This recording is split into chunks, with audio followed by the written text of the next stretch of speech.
할렐루야. 자, 오늘 목요일 이제 두 번 남았지요. 자, 부활의 예수님입니다.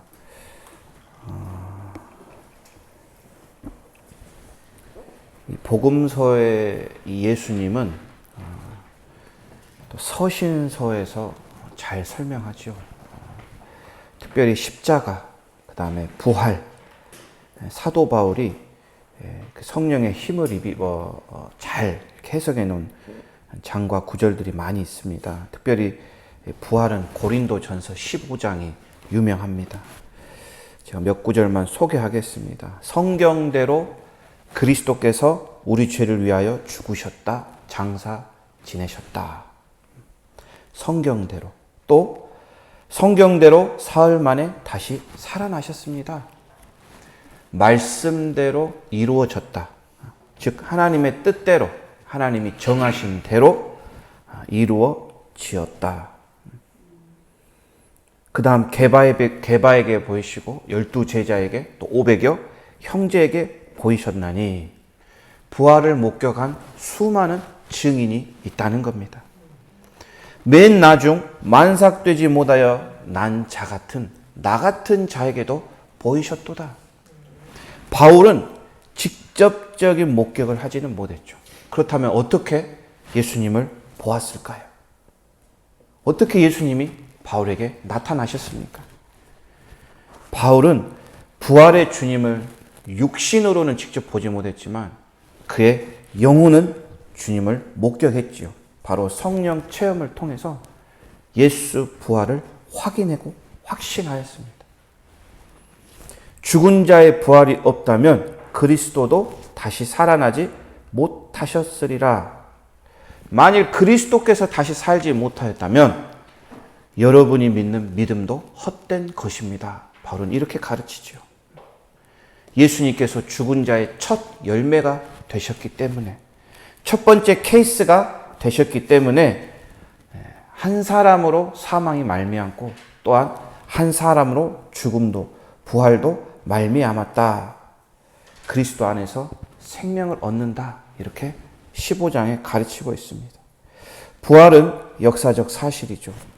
가장 큰 증거가 무엇이냐고요? 바로 빈 무덤입니다. 그리고 예수를 목격한 목격자들입니다. 오늘 그 주님의 부활의 소식을 가장 먼저 전해드린 여인들이 있습니다.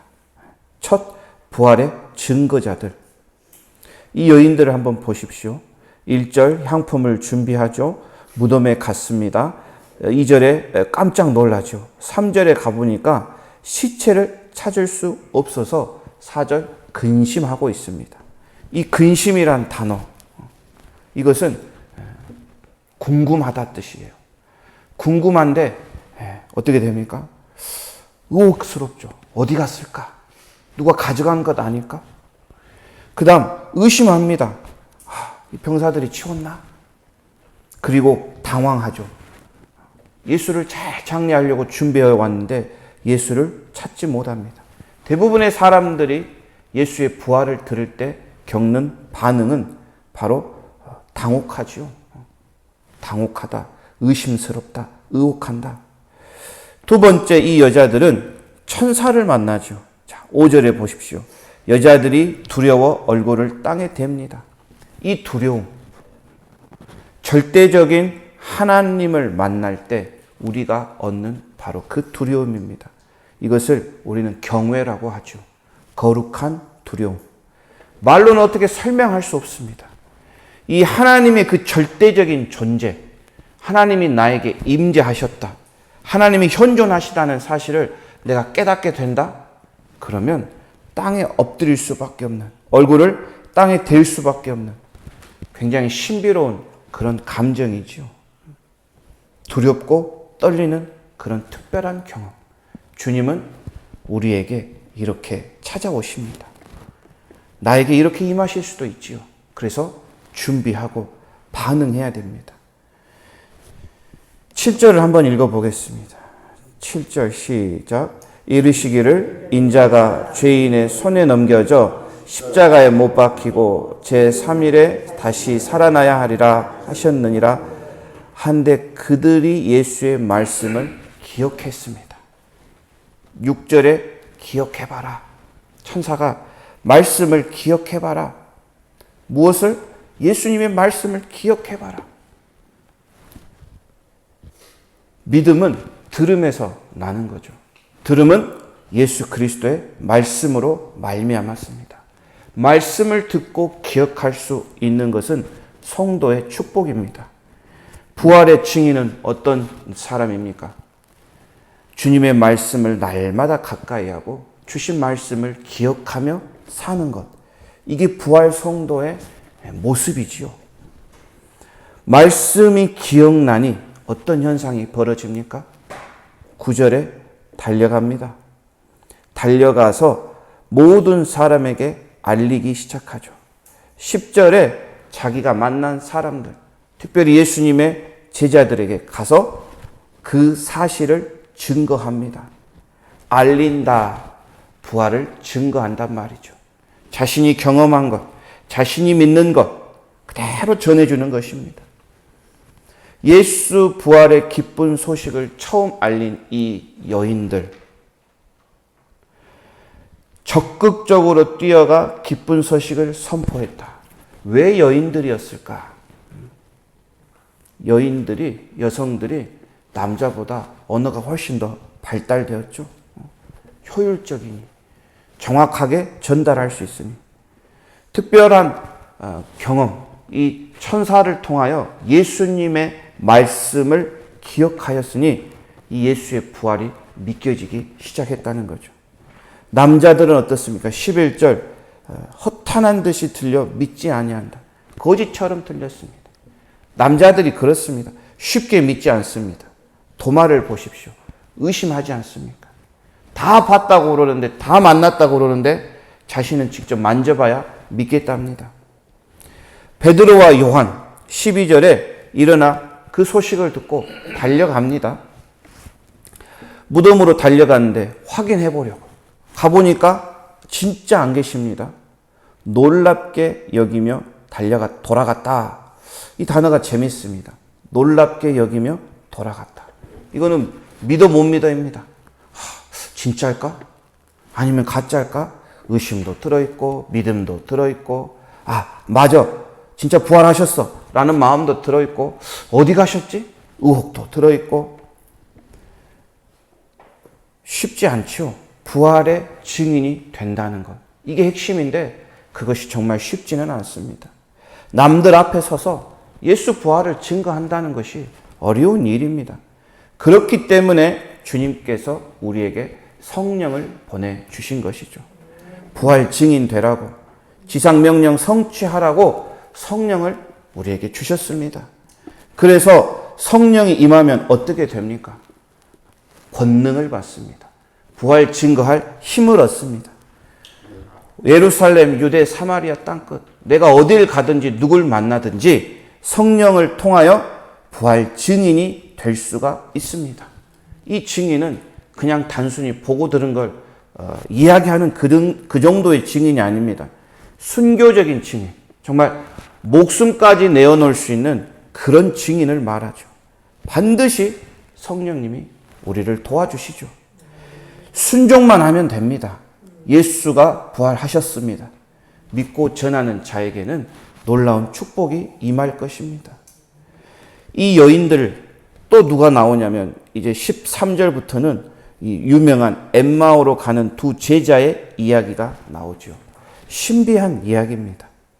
자, 이 예루살렘에서 엠마오까지는 한 11km 정도 떨어져 있죠. 예루살렘으로 갔던 제자들이 이제 어떻게 보면 자기 집으로 돌아가는 장면입니다. 두 명이 돌아가면서 대화를 하죠. 이들의 상태가 어떻습니까? 아주 허탈합니다. 절망스럽습니다. 자기가 믿고 따르던 메시아가 십자가에 죽으셨습니다. 자, 이렇게 다가가고 있는데 갑자기 한 사람이 끼어드는 것이죠. 세 명이 걸어가면서 이제 이야기를 하는 겁니다. 질문하고 대답하고, 듣고 또 가르치고 질문하고. 자, 이들의 상태는 어떠냐? 첫 번째 16절, 눈이 가리어져서 예수인 줄 알아보지 못하였습니다. 이 구절을 우리가 어떻게 해석을 해야 할까? 어떻게 같이 옆에 지나가는데 예수님인지 못 알아봤지? 이것은 하나님의 섭리죠. 예수를 바로 알아봤다? 예수를 바로 알아챘다? 그러면 이 예수님과 대화를 통하여 이들이 깊이 말씀을 깨달을 수가 있었을까? 그것이 아니죠.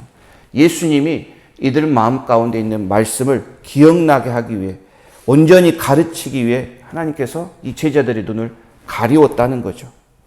우리도 그럴 때가 있지요. 큰 절망과 시련에 빠질 때가 있습니다. 정말 어쩔 수 없는 상황, 내가 어떻게 해볼 수 없는 그런 절망적이고 낙심적인 상황에 우리가 거할 때가 있습니다. 꼭 그럴 때는 하나님이 보이지 않습니다. 예수님이 가까이 계시지 않은 것처럼 느껴질 때가 있습니다. 바로 그럴 때 오늘 말씀을 기억해야 합니다. 주님은 늘 우리와 함께 계시죠. 15절, 그들이 서로 이야기하며 문의할 때 예수께서 가까이 이르러 그들과 동행하시나. 예수님은 늘 우리와 가까이 계시고 우리와 동행하길 원하시고 늘 함께 계신다는 겁니다. 내 곁에 계시는데 내 눈이 가리워져서 이걸 못 볼 때가 많이 있지요. 느끼지 못하지만, 보이진 않지만 예수님은 늘 우리와 함께 계신다. 그리고 그냥 있는 게 아닙니다. 가르치시죠.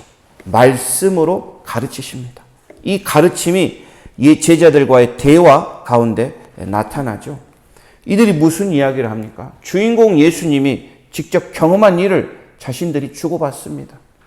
당신은 이 일도 모릅니까? 라고 꾸짖기도 하지요. 부활의 사건을 이야기합니다. 충분히 제자들에게 이 죽었다가 다시 살아나겠다는 말씀을 가르치고 하신 상황인데 이 제자들은 그냥 눈에 보이는 사건만 이야기하죠. 자, 뒤로 넘어가 보겠습니다. 자, 22절, 23절, 그가 살아나셨다 하는 천사들의 나타남을 보았다 함이라. 다 지금 들었던 이야기, 보았던 이야기, 들었던 이야기, 자신들의 경험을 주고받고 있습니다. 25절은 한번 우리가 읽어보겠습니다. 이르시되, 시작. 이르시되 미련하고 선지자들이 말한 것을 마음에 더디 믿는 자들이여. 더디 믿는 자들이여. 모든 성경이 단 한 사람을 말하고 있는데 모세의 가르침도 선지자의 글도 시편의 글도 모든 말씀이, 하나님의 말씀이 단 한 사람, 예수 그리스도를 가르치고 있는데 이거를 왜 깨닫지 못하느냐? 왜 믿지 못하느냐? 그동안 가르친 말씀을 복습을 시켜줍니다. 말씀을 풀어줄 때 어떤 현상이 있습니까? 32절. 우리 속에 마음이 뜨겁지 아니하느냐? 말씀의 의미를 깨닫게 되면 우리의 가슴이 뜨거워집니다. 이 모습은 어떤 모습을 보여주냐면 마가의 다락방에서 성령이 임하고 난 이후에 성령 강림한 이후의 사건을 미리 보여주는 예시입니다. 말씀이 있었는데 성령이 없었기 때문에 그 말씀을 온전히 깨닫기가 어려웠지요. 예수님 곁에서 3년 동안 말씀을 들은 이 제자들 깨닫지 못했죠. 계속해서 가르칩니다. 한계가 있었습니다.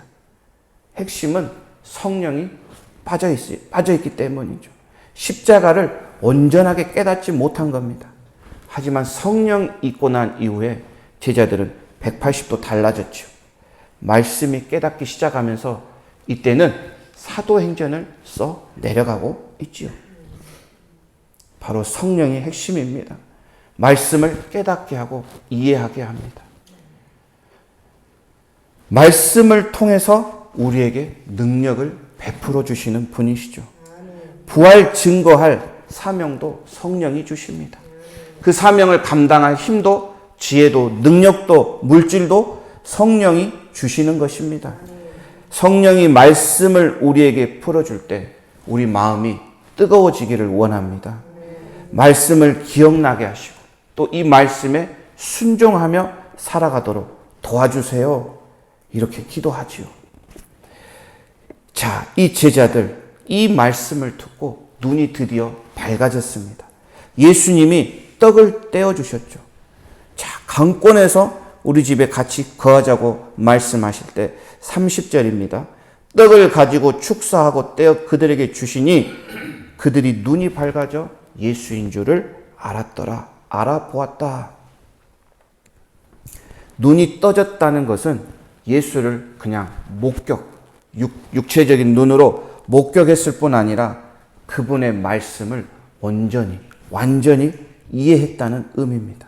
단순히 외모를 본 것 이상인 것이죠.